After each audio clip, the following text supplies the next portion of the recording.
Hi, hello, this is Shweta. Welcome to my classes. Today we will be dealing with the crystal field theory for tetrahedral case. You have already studied octahedral and square planar case. Now we will deal with the tetrahedral. So you already know that tetrahedral means your coordination number will be 4 here.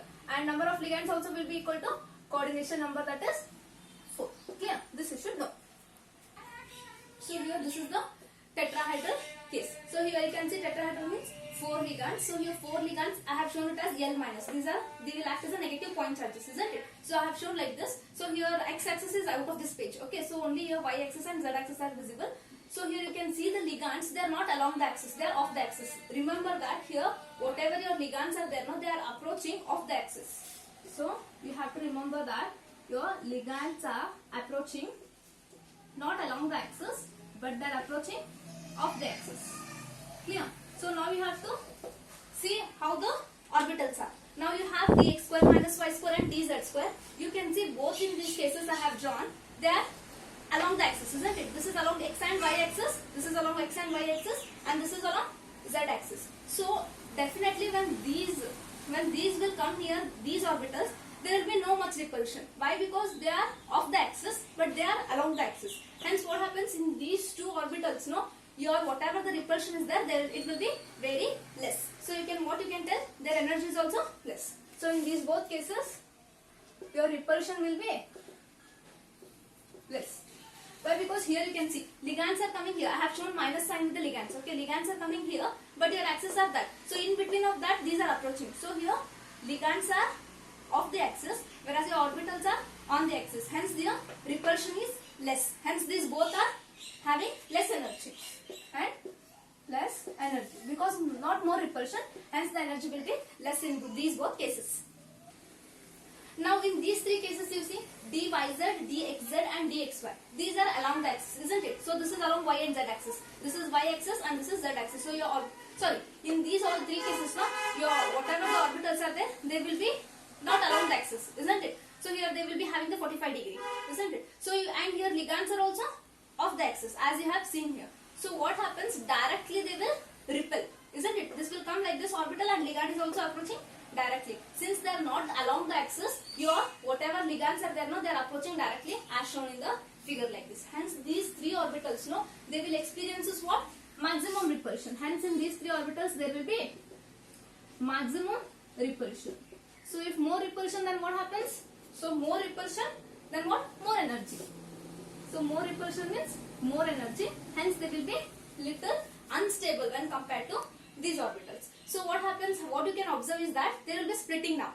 And you should remember that these both are degenerate. Means they are having same energy, and these three are degenerate. These three also have the same energy. But now one thing, what happens? Whatever your splitting takes place now, it will take place into two. One is higher energy level with these three orbitals, and lower energy level with these two orbitals.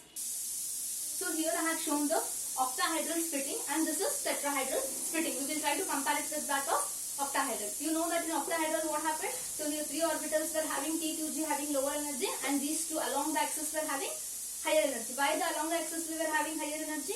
Because your ligands are also in octahedral complex, they were along the axis. Hence maximum repulsion were because of these two. But here see, in tetrahedral case what happens? Exactly it is the reverse of octahedral. So this is octahedral complex, isn't it? This is octahedral. You have already studied in the last videos. Clear? And this is what? Your tetrahedral splitting. So tetrahedral case, today what you are studying. So when we compare that, no, so you can say exactly it is opposite. These two levels, no, they have occupied lower energy level here, and these three, no, they have went to the upper energy level. So how you can remember? It is the opposite of octahedral, isn't it?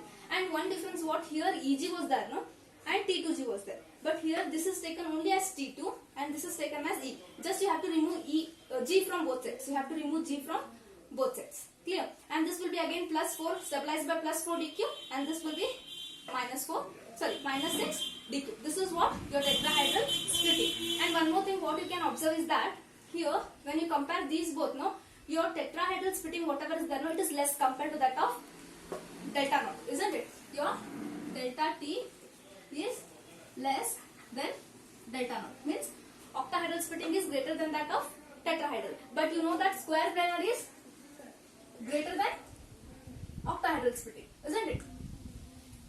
Clear? It is still greater than octahedral splitting. that also. This you have learned in last video, isn't it? So now today what you learned that your delta T, whatever is there now, octahedral, it is greater than your tetrahedral splitting. So you can observe here your delta T is smaller. Since your delta T is smaller now, what you can conclude is that tetrahedral complexes, whatever are there now, usually tetrahedral complexes are always high spin complexes. Are always what? High spin complexes. Why they are high spin? High spin complexes. This is like generalization, you can do that, and you can have a nice assumption like this. Why? Because you can see that since your delta T is very smaller, so pairing doesn't take place. So your electrons are placed here, and then next they will jump to the higher energy level. So they are always taking place in high spin complexes. High spin complexes means what? It is usually because of weak ligands. You have to remember that it is usually because of weak ligands.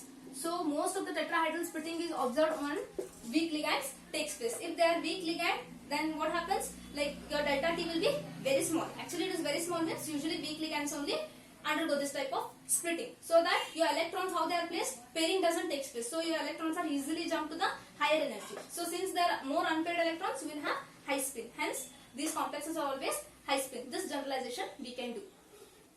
I hope you understood this crystal field theory of tetrahedral case. If you are new to the channel, then please subscribe the channel and tap the bell icon for notification. Thank you.